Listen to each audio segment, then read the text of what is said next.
Welcome to Chapter 7, Theories and Models Commonly Used for Health Promotion Interventions. In public health, theory is the bridge between research and real-world impact.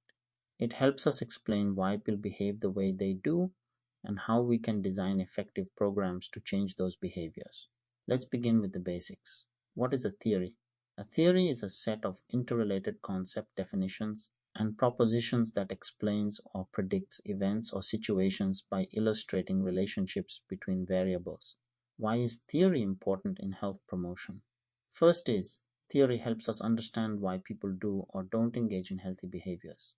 Second is, theory identifies the key influences on behavior that we can target through interventions. Third is, theory improves planning, implementation, and evaluation. Fourth is, theory-based programs are more effective, more replicable, and more scientifically grounded. Now let's define a model. A model is a composite of ideas or concepts drawn from multiple theories. Models provide planners with frameworks for implementation, but may not fully explain behavior. In short, theories explain behavior. Models guide program development. Levels of theory application. Theories and models are used at three levels. First is the individual level, focusing on personal knowledge, beliefs, and skills. Second is the interpersonal level, addressing relationships and social influence. Third is the community level, targeting environmental, organizational, and policy level factors. Let's begin with individual level theories. Health Belief Model, or HBM. The health belief model proposes that behavior change depends on a person's perception of a health threat and their evaluation of the benefits and barriers to taking action. The six key constructs are: first is perceived susceptibility. How likely am I to get this condition? Second is perceived severity. How serious would it be if I got it? Third is perceived benefits. Will the action reduce my risk or severity? Fourth is perceived barriers. What obstacles stand in my way? Fifth is cues to action. What prompts me to act, for example, media, symptoms, reminders? Sixth is self-efficacy. Do I believe I can successfully take action? HBM is commonly used in preventive health, screenings, and vaccination programs. Theory of Planned Behavior, or TPB.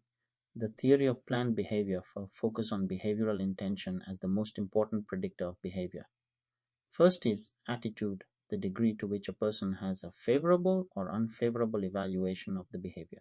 Second is subjective norm, beliefs about whether people important to them approve of the behavior. Third is perceived behavioral control, the perceived ease or difficulty of performing the behavior. When people believe the behavior is beneficial, socially expected, and within their control, they are more likely to intend to do it and follow through. Transtheoretical model, stages of change. The transtheoretical model views change as a gradual process that occurs in 5 stages. First is pre-contemplation, not thinking about change. Second is contemplation, thinking about change in the near future. Third is preparation, intending to take action soon. Fourth is action, actively making changes. Fifth is maintenance, sustaining the behavior over time. Interventions can be tailored to match a person's stage of readiness to improve effectiveness. Precaution Adoption Process Model, or PAPM. This model also describes behavior change as a process, especially useful for new or rare actions such as radon testing or vaccination. The 7 stages are: first is unaware of the issue. Second is unengaged by the issue. Third is deciding about acting. Fourth is deciding not to act. Fifth is deciding to act. Sixth is action. Seventh is maintenance. PAPM is especially helpful for designing messages and strategies that move people from inaction to action. Now let's move to interpersonal level theories. Social cognitive theory, or SCT, developed by Albert Bandura. This theory emphasizes that behavior is influenced by a dynamic interaction between the person, behavior, and environment called reciprocal determinism.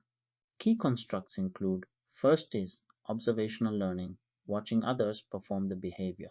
Second is reinforcement, rewards, or punishments. Third is self-efficacy, confidence in one's ability. Fourth is outcome expectations, beliefs about the likely results of the behavior.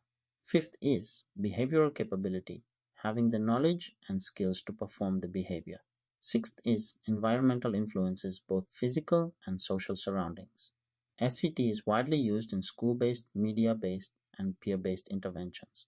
Social network and social support theories. These theories explore how social relationships affect health behaviors. Support can be: first is emotional empathy, love, and trust. Second is instrumental tangible help or resources. Third is informational advice, suggestions, or data. Fourth is appraisal feedback used for self evaluation. These theories are foundational for peer mentoring, caregiving support, and community outreach programs. Now let's explore community level theories. Community organization and community building models. These models emphasize engaging communities to identify problems, mobilize resources, and create shared solutions. Core principles include: first is empowerment, enabling people to gain control.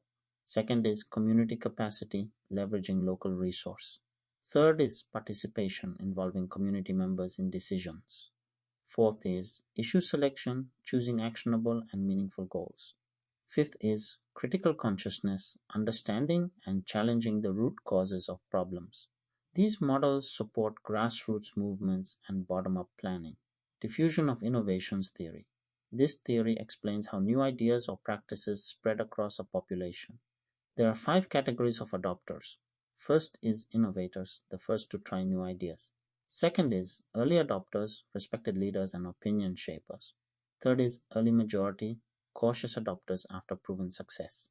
Fourth is late majority, skeptical and conservative. Fifth is laggards, resistant to change, often last to adopt. 5 innovation characteristics affect adoption speed: relative advantage, compatibility, complexity, trialability, observability. This theory is useful for launching new programs, technologies, or behaviors at scale. Communication theory addresses how information is created, shared, and interpreted. Key components include: first is message encoding and decoding, how information is expressed and understood. Second is channel selection, choosing appropriate media, for example, text, video, social. Third is audience segmentation, targeting subgroups with tailored messages. Fourth is message framing, emphasizing gain or loss depending on context. Fifth is timing and repetition, reinforcing exposure over time. It's essential for campaign design, media strategies, and health education materials. Selecting the right theory. How do you choose the right theory? First is define the problem and behavior you're targeting. Second is understand the characteristics of your audience. Third is consider your setting, time, and resources. Fourth is identify whether your intervention should focus on the individual, relationships, or systems. Fifth is don't be afraid to combine theories. Many successful programs use multiple theories together. To summarize Chapter 7, first is theories help explain and predict health behaviors. Second is models provide structure for applying theory in programs. Third is using theory increase effectiveness, accountability, and scientific credibility. Fourth is theories exist at multiple levels: individual, interpersonal, and community. Fifth is the right theory depends on your audience, context, and goals, and often requires blending more than one. Thank you for watching this video. This concludes Chapter 7, Theories and Models Commonly Used for Health Promotion Interventions, based on planning, implementing, and evaluating health promotion programs by James McKenzie, Brad Neiger, and Rosemary Thackeray. Stay tuned for Chapter 8,